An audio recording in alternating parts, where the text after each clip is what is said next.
이 시간 성령의 세밀한 음성이라도 명확하고 정확하게 듣고 우리 인생의 삶의 이정표인 거룩한 말씀을 바로 깨닫고 어지러운 이 세상 속에서 진리의 횃불, 진리의 등대, 빛과 소금의 역할을 끝까지 잘 감당할 수 있는 저와 여러분이 되기를 간절히 소망합니다. 네. 오늘 말씀의 제목은 재물의 가치 평가입니다. 먼저 본문의 말씀 보도록 하겠습니다. 마태복음 6장 25절로 33절 말씀입니다. 마태복음 6장 25절로 33절 말씀. 그러므로 내가 너희에게 이르노니 목숨을 위하여 무엇을 먹을까 무엇을 마실까 몸을 위하여 무엇을 입을까 염려하지 말라. 목숨이 음식보다 중하지 아니하며 몸이 의복보다 중하지 아니하냐. 공중의 새를 보라. 심지도 않고 거두지도 않고 창고에 모아들이지도 아니하되 너희 하늘 아버지께서 기르시나니 너희는 이것들보다 귀하지 아니하냐. 너희 중에 누가 염려함으로 그 길을 한 자라도 더할 수 있겠느냐. 또 너희가 어찌 의복을 위하여 염려하느냐. 들의 백합화가 어떻게 자라는가 생각하여 보라. 수고도 아니하고 길쌈도 아니하느니라. 그러나 내가 너희에게 말하노니 솔로몬의 모든 영광으로도 입은 것이 이 꽃 하나만 갖지 못하였느니라. 오늘 있다가 내일 아궁이에 던져지는 들풀도 하나님이 이렇게 입히시거든 하물며 너희일까 보냐. 믿음이 작은 자들아. 그러므로 염려하여 이르기를 무엇을 먹을까 무엇을 마실까 무엇을 입을까 하지 말라. 이는 다 이방인들이 구하는 것이라. 너희 하늘 아버지께서 이 모든 것이 너희에게 있어야 할 줄을 아시느니라. 그런즉 너희는 먼저 그의 나라와 그의 의를 구하라. 그리하면 이 모든 것을 너희에게 더하시리라. 아멘. 아멘. 저번 주에 저희가 특별히 유럽이 어떻게 유럽에서 교회의 쇠퇴가 어떻게 급가속화되었는지를 살펴보았습니다.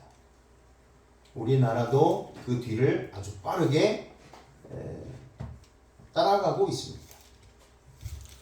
재림교회뿐만 아니라 모든 대한민국의 기독교가 쇠퇴의 길을 걷고 있습니다.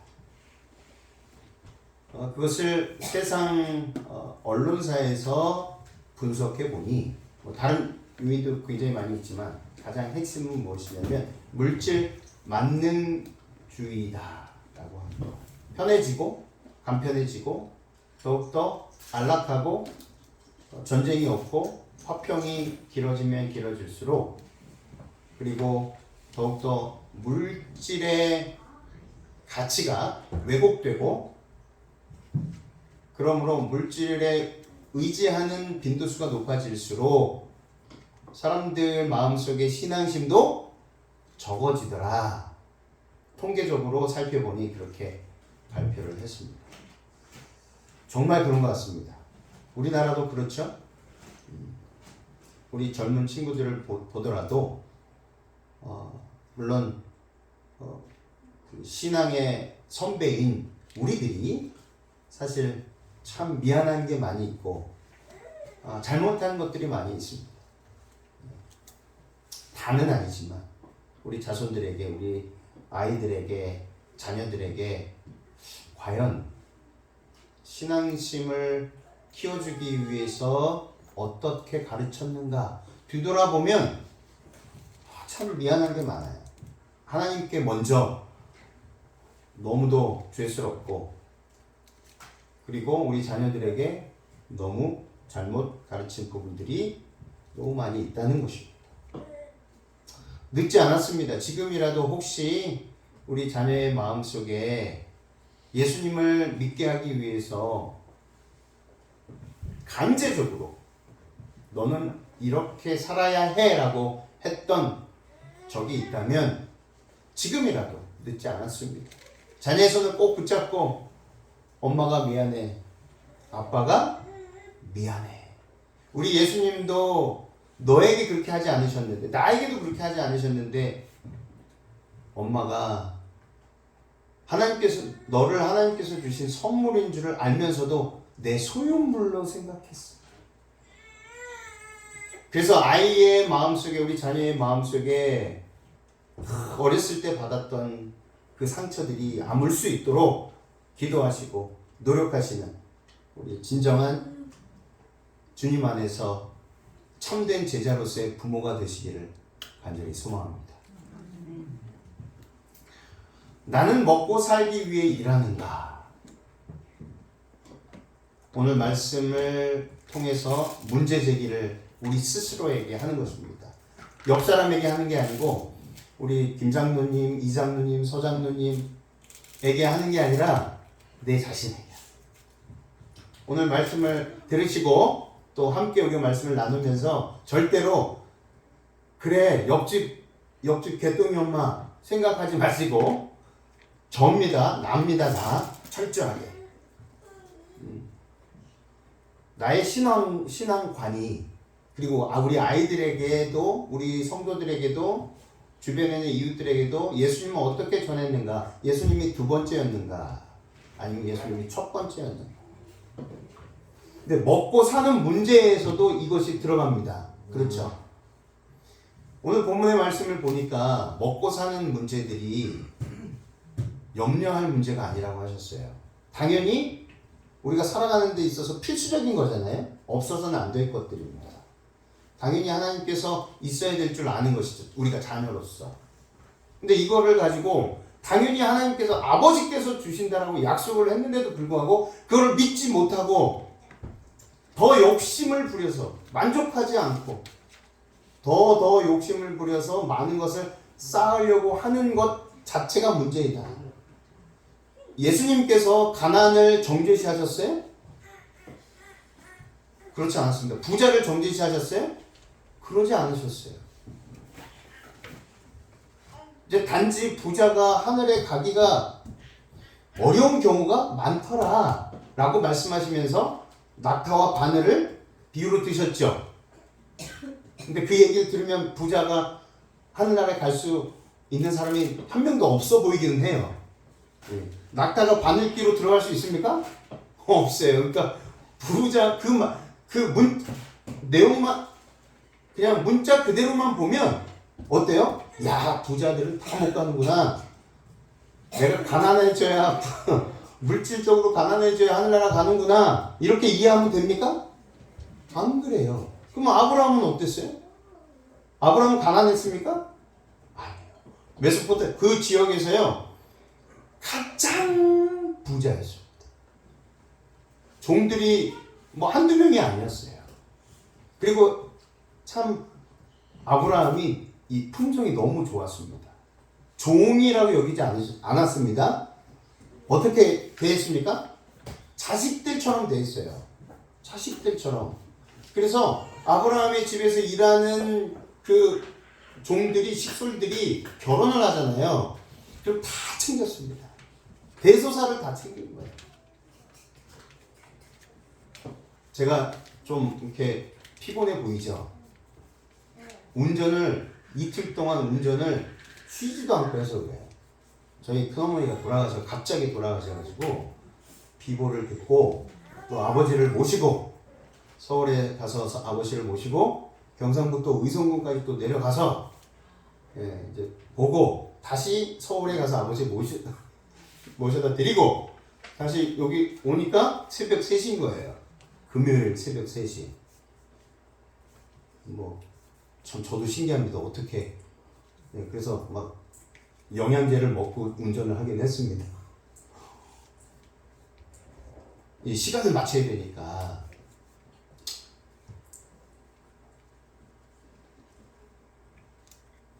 갑자기 저희 큰어머니가 이제 돌아가셔서 오랜만에 몇 년 만에 큰집 형님들, 누님들, 친척들을 이렇게 만나 뵀는데 참 할 말은 많이 있는데 하지 못하는 것이 너무 안타깝더라고요. 그러니까 예수님을 믿는 사람이 단 한 가족이 있어요. 물론 일요일교회 다니시는데 저희 그 사촌 누님이신데 그 누님하고 조금 이야기 나누고 형님들은 다 믿지 않습니다. 근데 그 모습이 물론 이제 어머니를 잃은 그 슬픔 외에 그 삶에 참 지쳐가지고 있는 그 모습들이었어요. 다 먹고 살기에 뭐 편안합니다. 네. 대기업에 다 종사하고 계시고 자녀들도 3급 공무원에 또 현대자동차 본사에 다니고 다 잘 돼 있어요. 근데 그 얼굴이 너무 안타깝더라고요. 예수님을 믿는다면 얼마나 행복할까. 그리고 어머니, 저희 큰어머니가 예수님을 믿지 못하시고 돌아가신 거예요. 저희 큰아버지도 이제 췌장암에 걸리셔서 저쪽 송파의 공흥병원에 계십니다. 그래서 저희 큰아버지도 얼마 안 남았어요. 저희 집안에 정말 이렇게 줄초상 날 정도로 어르신들이, 저희 아버지도 87이신데 그 모습을 보고 굉장히 많이 마음도 그렇고 몸도 많이 다운되셨어요. 이제 형수가 돌아가셨고 형님이 곧 돌아가시길 생겼으니 이제는 너무 힘이 없으십니다. 저희 아버지도 걱정입니다. 저희 어머니도 요양병원에 계시고. 그러니까 가족들을 보면서 아브라함이 생각이 나는 거예요. 그 아브라함 한 사람이 그 자기 자녀들뿐만 아니라 함께 일하고 있는 종들까지 다 챙겨서 여호와 하나님을 섬길 수 있도록 했다는 거예요. 만약에 가정에 믿지 않은 가정들이 있다면 정말 간절히 기도하시고, 그리고 물질을 축복으로 주셨잖아요. 그 축복인 물질을 믿지 않는 가정, 우리 친척들을 위해서 사용하게 되시길 바랍니다. 나는 먹고 살기 위해서 일하는가? 아니면 확실한 소명의식에 따라 일하는가? 부르셨다는 거죠. 나를 왜 이 땅에 태어나가야 하셨는가에 대한 분명한 소명의식으로 살아가는가? 나는 물질의 가치를 소유와 힘으로, 권력으로 보는가? 아니면 나는 물질의 가치를 활용도로 그 사람을 구원해내기 위한 도구로 보는가? 나는 재림 성도인가? 그래서 재림 성도입니다. 오늘 문제 제기입니다. 짧지만 이 시간에 요 5가지의 문제 제기를 우리 스스로에게 해보았으면 좋겠습니다. 견물생심이죠. 사전적인 의미는 무엇입니까? 어떠한 실물을 보게 되면, 물질을 보게 되면 그것을 가지고 싶은 욕심이 생기는 것입니다. 남들 다 가지고 있는데 나만 없어요. 속상합니다. 특히 우리나라 사람들이 그러잖아요. 배가 아프다요. 외국 사람들이 이해하지 못하는 것 중에 하나가 뭐냐면 그거예요. 막 스토먹 에이크래요. 배가 아파서 왜 배가 아파? 그거를 이해를 못합니다. 우리는 문화를 잘 이해를 못해요. 서양 친구들은 옆집 잘 알고 지내던 사람, 이웃이 더 좋은 아파트로 이사를 갔어요. 돈을 더 벌어가지고. 그 이제 임대 아파트에 살다가 뭐 자이 아파트로 가든지 다른 아파트로 가든지 롯데 캐슬로 가든지 이렇게 가니까 배가 막 아프다는 거예요.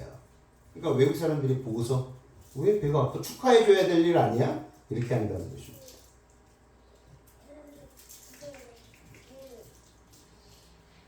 이 견물생심은요, 이런 이야기입니다. 개가 이제 잔뜩 먹을 것을 물고서 막 갔는데 냇가에 딱 가서 이렇게 들여다봤어요. 그랬더니 자기 모습이 보이잖아요. 자기 모습이 보이는데 이게 크게 보이거든요. 굴절이 돼서.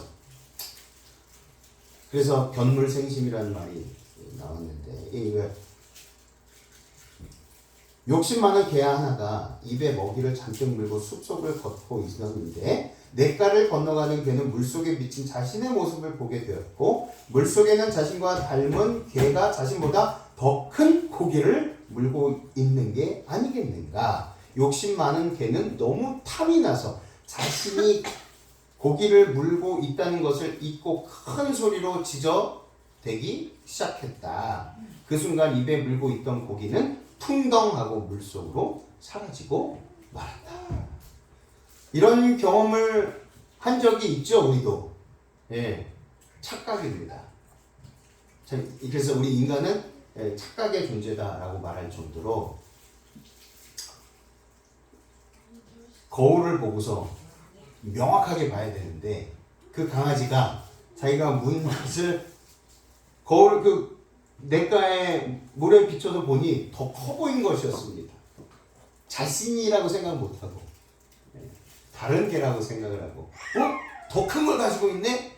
이렇게 짖어대는 순간 자기가 갖고 있는 것조차 다 사라지게 되는 것입니다.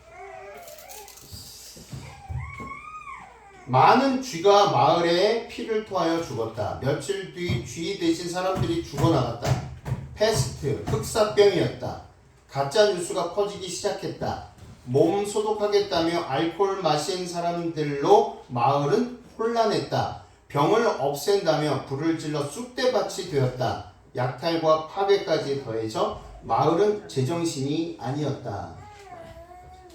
네, 프랑스 극작가 알베르트 까뮤가 쓴 페스트라는 책에서 나온 내용입니다. 대중심리거든요. 대중들이 잘못된 것을 인지하지 못하고 몰렸을 때 나머지 소수도 그 대중심리에 이끌려서 따라갈 수밖에 없는 것입니다. 그래서 알베르 까뮤의 소설 페스트는 전염병으로 폐쇄된 도시 오랑이라는 도시에서 일어나는 이야기를 담고 있는데요. 이 1947년도에 발표된 작품이지만 코로나19에 맞선 우리의 모습과 매우 흡사하다라고 하는 것입니다. 지금은 많이 코로나가 잠잠해졌지만 우리가 3년 동안 지난 3년 동안 얼마나 고생을 했습니까? 가짜 뉴스와 사람들의 비정상적인 행동 등은 지금 우리 현실을 보고 있다는 것입니다. 무력이 없어도 환경과 상황 때문에 어쩔 수 없이 따라가는 경우도 생긴다는 거예요. 인간은 환경의 지배를 받을 수밖에 없어요. 하지만 그리스도인은 환경을 그리고 나의 처지와 상황을 지배해야 한다는 것입니다. 그것이 재림 성도로서 재림을 성취해가는 재림 성도의 삶이 되어야 한다는 것입니다.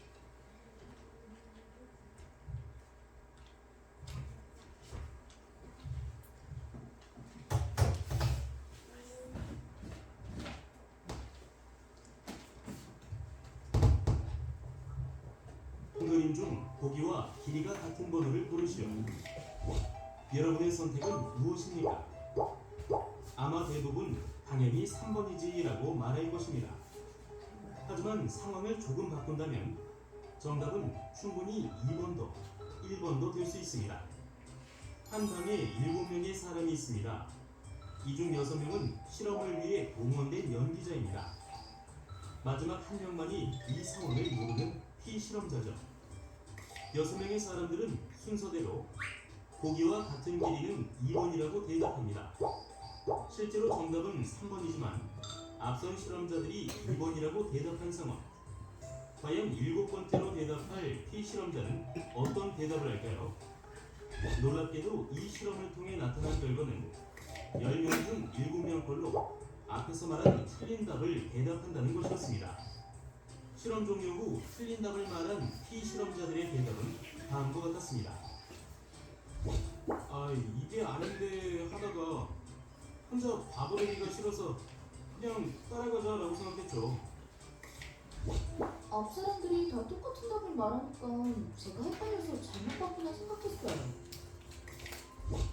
괜히 튀는 게 싫어서 그냥 이렇게 묻어가자 뭐 이런 식으로. 사람들이 다른 사람으로부터 배제되는 경험은 실제로 신체적 아픔을 당할 때와 동일한 뇌 활성화가 일어난다고 합니다. 결국 인간은 기본적으로 다른 사람들과 관계를 맺고 그 사람들 속에 포함되려는 아주 강력한 동기가 있다는 것입니다. 여러분들도 상황 때문에 옳고 그름을 제대로 판단하지 못하고 있진 않으신가요? 사실 우리 모두는 정확한 판단력과 옳은 것을 따르는 양심을 가지고 있습니다. 혹시 상황에 휩쓸려 옳은 것을 틀린 것이라고, 틀린 것을 옳은 것이라 하지는 않았었는지 내 주변을 살펴보시고 생각해 보시기 바랍니다.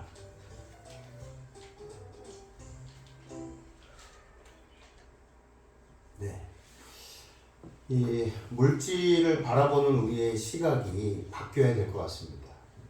재림 성도로 살아가면서 이 땅에서 보고 듣고 또 함께 섞여서 살아갈 수밖에 없잖아요. 현실이 그렇습니다. 그런데 이 방금 짧은 동영상처럼 우리도 모르게 옳고 그름, 옳다고는 생각하지만 대중의 힘에 이끌려서 나도 모르게 편승하는 경우가 있다는 거예요. 내가 왕따 당하기 싫으니까, 내가 홀로 있기 싫으니까. 절대로 그래서는 안 된다는 것입니다. 우리가 특별히 우리나라 재림교회 상황이 어렵다 보니 어떻게 하면 우리를 어필할 수 있을까 연구하고, 그래서 방법을 고안하고 찾아서 실행합니다. 근데 많은 경우 방법이 중요한 게 아니고 우리 자신이 확실한 구원의 확증을 가지고 예수 그리스도의 말씀에 입각하여 우리가 홀로 된다 할지라도, 핍박받는다 할지라도 주님께서 나를 반드시 끝까지 책임지신다는 그 약속의 말씀을 믿고 살아가느냐가 문제야. 그게 흔들리면 물질의 가치평가는 굉장히 왜곡된다는 것입니다. 세상 사람들처럼 저 사람도 갖고 있으니 나도 가져야 되겠다. 굳이 필요 없는데. 저 사람도 롯데캐슬에 살았으니까 나도 롯데캐슬에 살아야 되겠다. 굳이 그럴 필요가 없는데. 그렇게 되어가는 것입니다. 그렇게 되면 어떻게 되는 줄 아세요? 안식일이 재림 성도로서 반드시 지켜야 하고 살아가야 할 그 규범이 있는데, 하나님의 십계명이죠. 안식일 포함하여 모두가 다 사랑하고 섬기고 봉사하고 하는 모든 것들이 왜곡되기 시작한 것입니다. 그때부터는 주님이 두 번째 또는 세 번째가 돼요. 첫 번째가 되어야 돼요. 혹시 직장을 잃는다 할지라도, 먹을 것이 없는다 할지라도, 그럴 때라도 오늘 본문의 말씀을 기억하시고 주님께서 끝까지 우리를 굶주리게 하지 않겠다라는 강한 의지로 우리에게 약속하셨던 그 말씀을 믿는 것입니다. 그럴 때 우리는 화평할 수 있다는 거죠. 비록 내가 왕따를 당하고 홀로 있는다 할지라도 말이에요. 사회 집단의 구성원들 사이에 나타나는 의식적, 무의식적 반복 행위, 어떤 개인, 집단의 행위나 표현이 다른 개인, 집단에 의하여 비슷하게 반복되면서 사회의 결합관계를 강화하게 되고 어린이의 학습 과정이나 사회적 유행 또는 전통의 계승에 있어서 중요한 의미를 가지는 것이, 이렇게 중요하다고 생각하는 것이 모방입니다.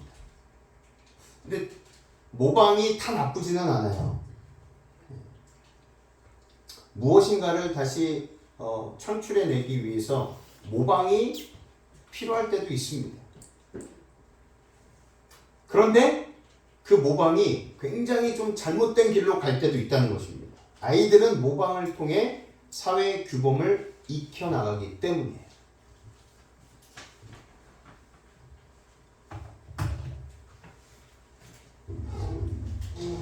아이들을 세 그룹으로 나눈 뒤 첫 번째 그룹에게는 인형을 공격하는 모습을 보여줍니다.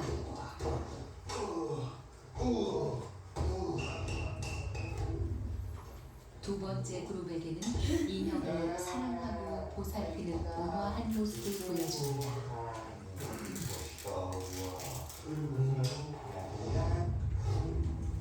세 번째 그룹은 인형에게는 별다른 관심을 보이지 않는 무관심한 모습을 보여줍니다.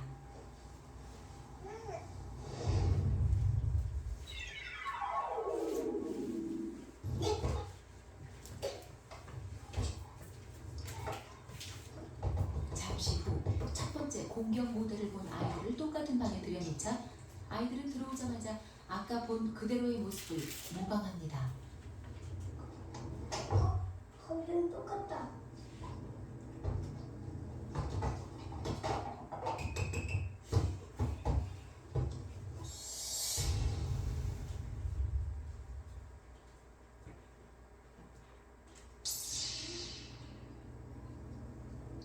두 번째, 친절 모델을 본 아이들입니다. 아이들은 옆에 칼이 있어도 그것을 사용하지 않습니다. 정확히 자신이 본 행동을 그대로 따라합니다.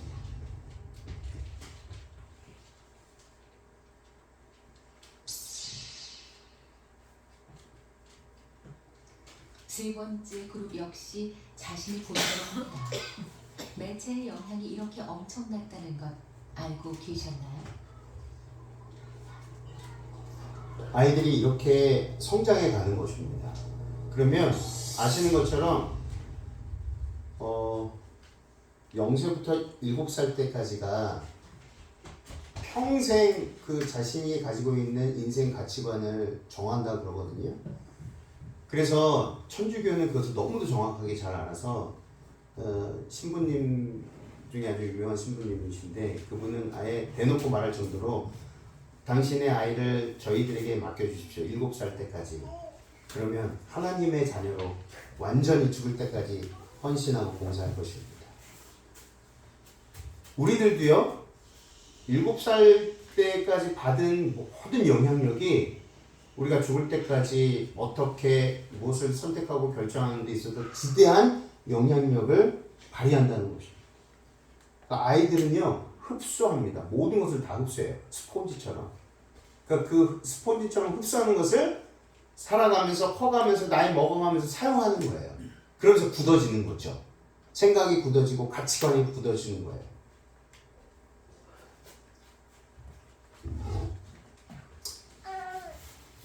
사사기 17장 6절 그때에는 이스라엘의 왕이 없었으므로 사람마다 자기 소견에 오른 대로 행하였더라. 자기 소견에 오른 대로 자기가 무엇을 보느냐에 따라서 무엇을 듣느냐에 따라서 무엇을 먹느냐에 따라서 그것대로 생각하고 행동하고 그렇게 살아갑니다.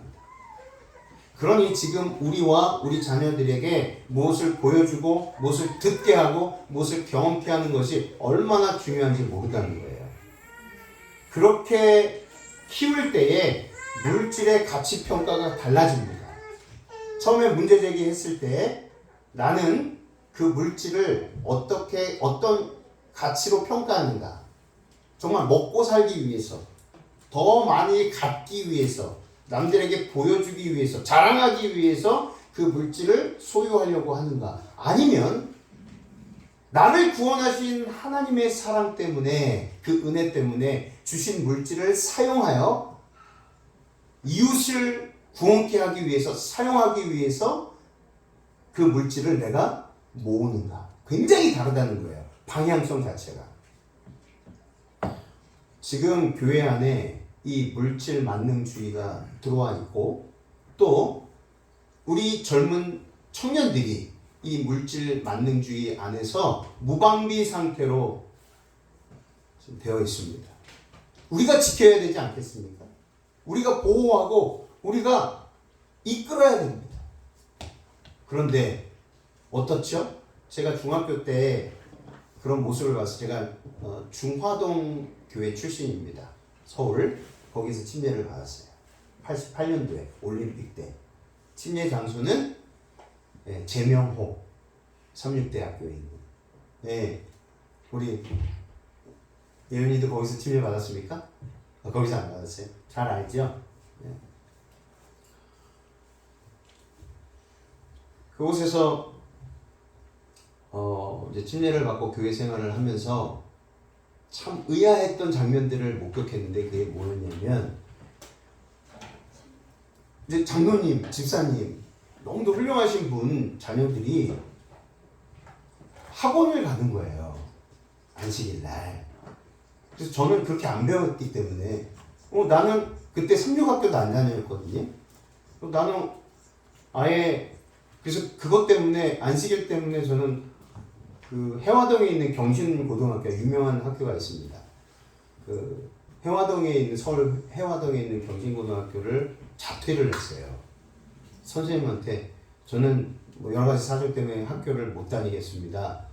그래서 이제 나왔던 거지. 검정고시를 준비했던 시간이었는데, 그래서 다른 그 어떤 것보다도 이 안식이 저와 저희 형제들에게는 정말 중요했기 때문에 그렇게 했었습니다. 그러니까 당연히 이상한 거죠. 니네 왜 학원을 가? 이렇게.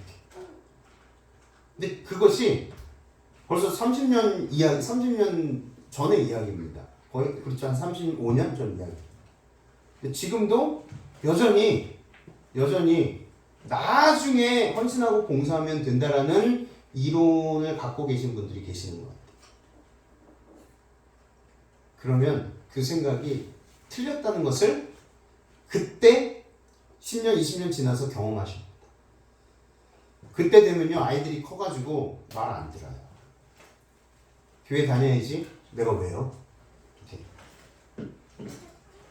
그러니까 지금 매우 심각하게 이 교회 현실이 이럴 때 쇠퇴하고 있을 때 우리는 어디를 보고 가야 하고 무엇을 위해서 살아야 되는지 고민하고 기도하고 내 자신을 성찰해야 된다는 거죠.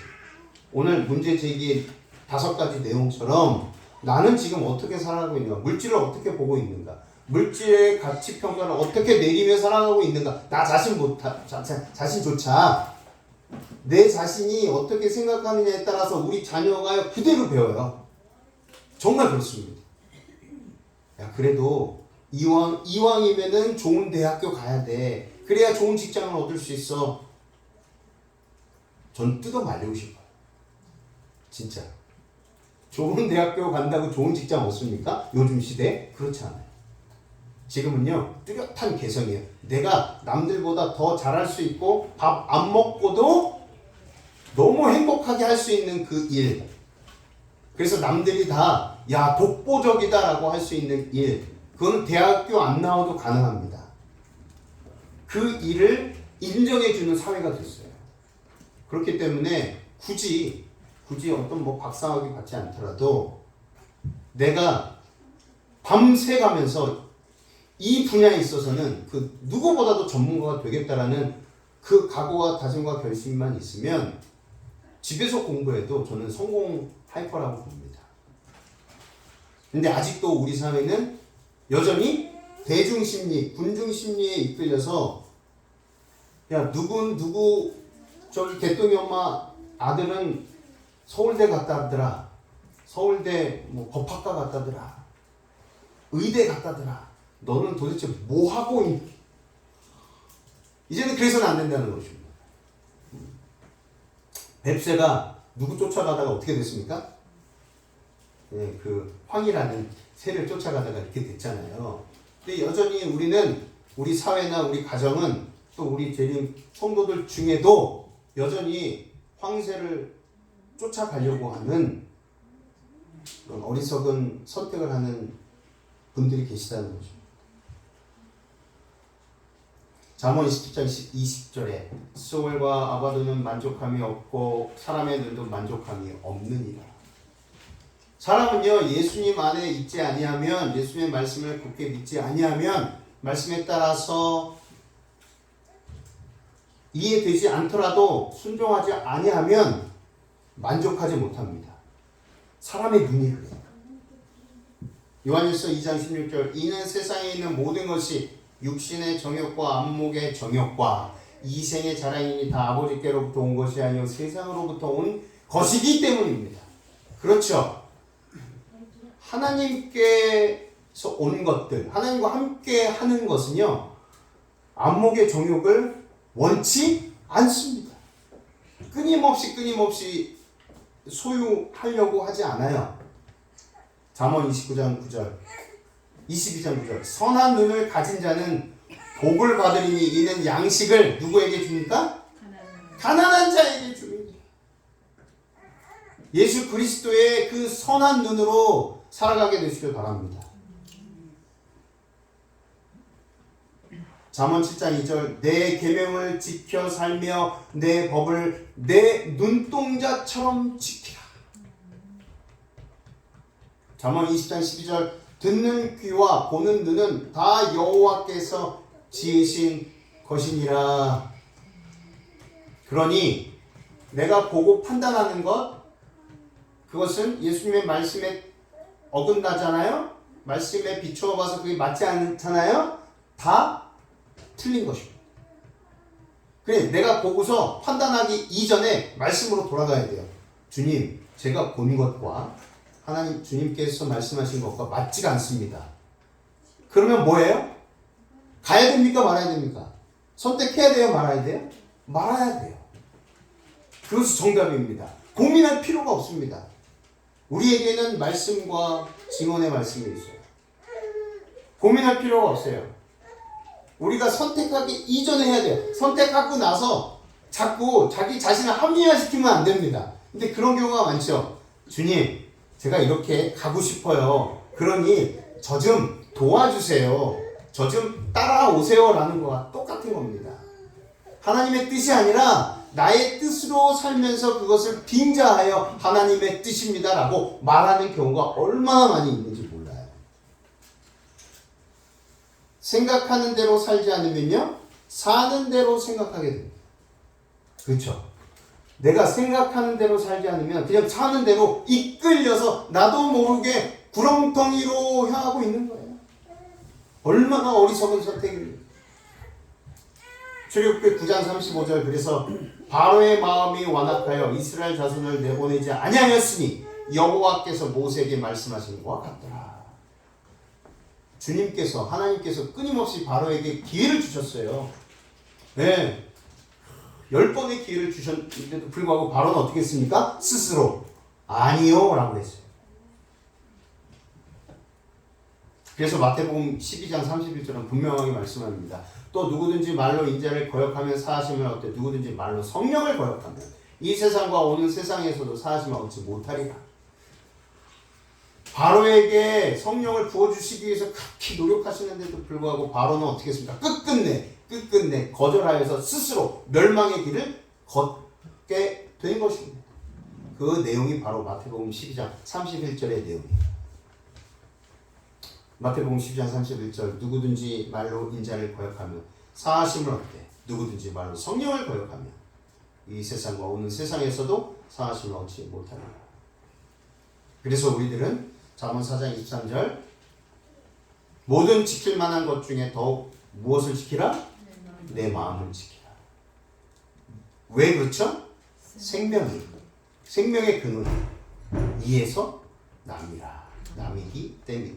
남이니라 하시기 때문에 신명기 30장 9절 내가 내 하나님 여호와의 말씀을 청종하여 이 율법책에 기록된 그의 명령과 규례를 지키고 내 마음을 다하며 뜻을 다하 여호와 내 하나님께 돌아오면 내 하나님 여호와께서 내 손으로 하는 모든 일과 내 몸의 소생과 내 가축의 새끼와 내 토지 소산을 많게 하시고 내게 복을 주시되 곧 여호와께서 내 조상들을 기뻐하신 것과 같이 너를 다시 기뻐하사 내게 복을 주시리라. 마태복음 6장 오늘 본문의 말씀과 같이 모든 것을 주시겠다는 거예요. 우리에게 반드시 필요한 의식주, 그거는 걱정하지 말라는 것입니다. 그런데 우리는 반대로 살아가고 있어요. 의식주, 이것을 위해서, 그 물질을 위해서 살아가고 있는 우리의 모습을 보게 되는 것입니다. 물질은 목적이 아닙니다. 수단이 되어야 합니다. 마태복음 6장 25절 그러므로 내가 너에게 이르노니 목숨을 위하여 무엇을 먹을까 무엇을 마실까 몸을 위해 무엇을 입을까 염려하지 말라. 목숨을 음식보다 중요하지 아니하면 몸이 의복보다 중요하지 아니하냐. 우리에게 주어진 모든 재물은요 더 중요한 목적을 위한 수단이 되어야 합니다. 동의하십니까? 재물이 인생의 목적이 될 때 우리 영혼도 서서히 죽어갑니다. 그런데 우리가 서서히 죽어가는 것조차 몰라요.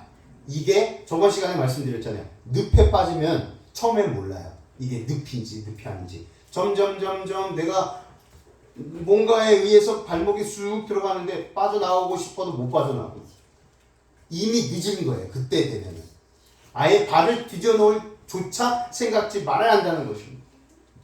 밖으로 흘려보내지 않고 안으로 모으기만 하면 고여있는 물처럼 썩습니다. 왜 시내가 흐르죠? 왜 그래서 그 시내가 강을 만들죠? 그 강이 어떻게 해서 바다가 됩니까? 이거는 하늘의 이치입니다. 근데 신기하게도 그 큰 바다가 이룰 때까지 자꾸 올라가는 게 아니라 어떻게 되죠? 내려간다는 거예요. 예수님께서 이 지상에 내려오셨듯이. 그래서 큰 바다를 이루시지 않으셨습니까? 구원을 이루셨어요. 처음에는 작아 보이지만 끊임없이 섬기면 바다와 같은 큰 구원을 경험하게 된다는 것입니다. 말씀을 마시면서 우리는요, 물질의 가치 평가를 이제 다시 회복해야 합니다. 그러려면 우리의 마음속에, 우리의 삶 속에 그 물질이 섬김과 봉사로서 사용돼야 됩니다. 그리고 두 번째, 그 물질로 인해서 구원받게끔 인도한 그 영혼을 보며 기쁨과 화평을 누려야 하는 것입니다. 그 영혼이 예수님께 인도함을 보며 기쁨과 화평을 누려야 되고, 그리고 모든 사람 앞에 이 긍휼함, 용서를 보여줘야 하고 기도해야 하며 말씀에 확신을 가지고 살아가야 합니다. 그리고 여섯 번째, 의식주, 이것을 주님께서 보증수표로 주셨죠. 제발 이것 때문에 구원이신 예수님을 보지 못하는 누를 범하지 말으라 라고 하시는 것입니다.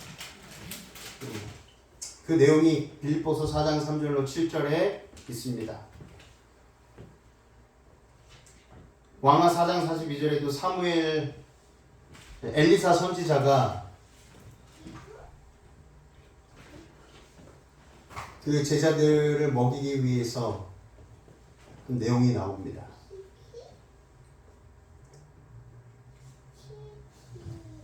보리떡 그 20개, 그 보리떡 20개를 사환에게 주고 가서 먹이라라고 했을 때 남았어요. 다 먹고도 남았습니다. 그 이야기가 누가복음에도 나오죠. 예수께서 이르시되 너희가 먹을 것을 주라 하시니 여짜오되 우리에게 떡 5개와 물고기 2마리밖에 없으니 모든 사람을 위하여 먹을 것을 사지 아니하고는 할 수 없사옵나이다 하니 너희들이 직접 주어라 라고 말씀하셨습니다. 선지자 왕 243쪽에 당신의 아들을 선물로 주고 사신 사람들에 대한 하나님의 관계를 충분히 깨닫는다면 이 땅에서 그분의 사업을 발전시키려는 커다란 믿음이 생길 것이다. 이것이 오늘날의 교회가 가장 필요로 하는 것이다. 아무도 눈에 보이는 재원이 그 물질의 부족을 한탄하는 일로 시간을 낭비하지 말라. 돈이 없다고 해서 사업을 못한다라는 말도 안 되는 말 하지 말라라는 거예요. 헌금이 없다는 이유로 해야 할 일을 하지 못하겠습니다라는 믿음 없는 말을 하지 말라는 것입니다. 외적 형편은 유명하지 않을지 모르나 힘과 하나님께 대한 신뢰심은 재원을 개발시킬 것이다. 말씀을 믿고 기도하고 간절히 기도하면 하나님께서 주신다는 것입니다. 오늘 본문의 말씀처럼 말입니다. 하나님께서는 감사하는 마음과 당신의 축복을 비는 기도로 당신께 가져온 선물을 옛날 선지자의 생도와 피곤한 군중을 먹이시기 위해 음식물을 증가시킨 것처럼 증가시킬 것이다. 아멘. 시대소망 368쪽 떡의 이적은 하나님께 대한 의존과 공과를 가르친다. 그리스도께서 5,000명을 먹이실 때는 수중에 양식이라고는 없었다. 예수께서는 사용할 돈도 가지고 계시지 않는 듯 보였다. 예수께서 계셨던 곳은 여자와 어린이들 외에 남자가 5,000명이 있는 광야였다. 곱하기 2 해보세요. 5,000명 곱하기 2. 10,000명이 넘습니다. 예수께서 그 많은 무리들에게 당신을 따라오라고 초청하지는 않으셨다. 그들은 초청이나 명령 없이 자청해서 온 자들이었다. 그러나 그리스도께서는 그들이 매우 오랫동안 당신의 교훈에 귀를 기울인 후임으로 배고픔과 기진함을 느낀 것을 아셨는데 이는 그리스도께서도 양식을 필요로 하는 한 인간으로서 그들과 함께 계셨기 때문이었다. 그들은 집에서 멀리 떠나 있었고 밤은 가까웠다. 대부분의 사람들은 양식을 살 돈도 가지고 있지 않았다. 그들을 위하여 광야에서 40일 동안 금식하셨던 분께서는 저들을 굶긴 채로 집으로 돌려보내지 않으실 것이었다. 하나님의 섭리는 예수를 그 처지에 두셨고 예수께서는 그 곰핍을 구제하는 방법을 하늘 아버지께 의뢰하셨다. 예수님께서도요 아무것도 없으셨어요 수중에. 그런데 뭐 하셨습니까? 아버지께 간절히 구했더니 차고 넘치고 남았습니다. 우리도 그래야 되지 않겠습니까? 예수님의 모본에 따라 우리가 수중에 아무것도 없다고 변명할 게 하나도 없습니다. 가난하다고 해서 나 도울 수 없어요. 변명할 없다는 것입니다. 가난하더라도 반드시 저 사람을 도와야 되겠다라는 그 마음만 있으면 하나님께서 그 가난한 손길에 축복해 주십니다.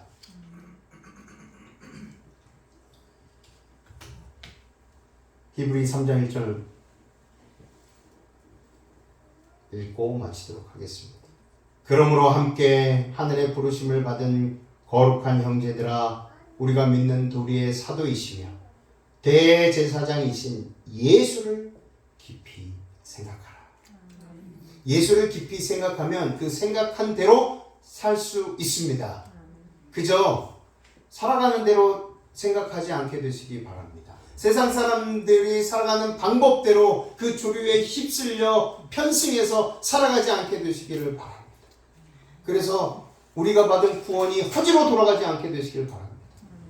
물질의 가치평가는요 오직 영혼을 사랑하여 자기 몸을 우리를 위하여 들이신 십자가 위에서의 예수 그리스도의 보혈의 피로 말미암아 그 가치평가가 이루어져야 된다는 것입니다. 우리가 소유한 모든 물질은 하나님 것입니다. 우리가 소유한 모든 물질은 하나님께서 거룩한 곳에 사용할 수 있도록 영혼구원 사업에 사용할 수 있도록 허락하신 축복의 물질입니다. 나의 이속과 뱃속을 만족하기 위해서 사용하라고 주신 것이 아니라 사람을 살리기 위해서 주신 물질임을 기억하시고 모든 물질들을 하나님의 영광을 위해 사용하시는 저와 여러분이 되시기를 간절히 바라며 말씀을 마치겠습니다.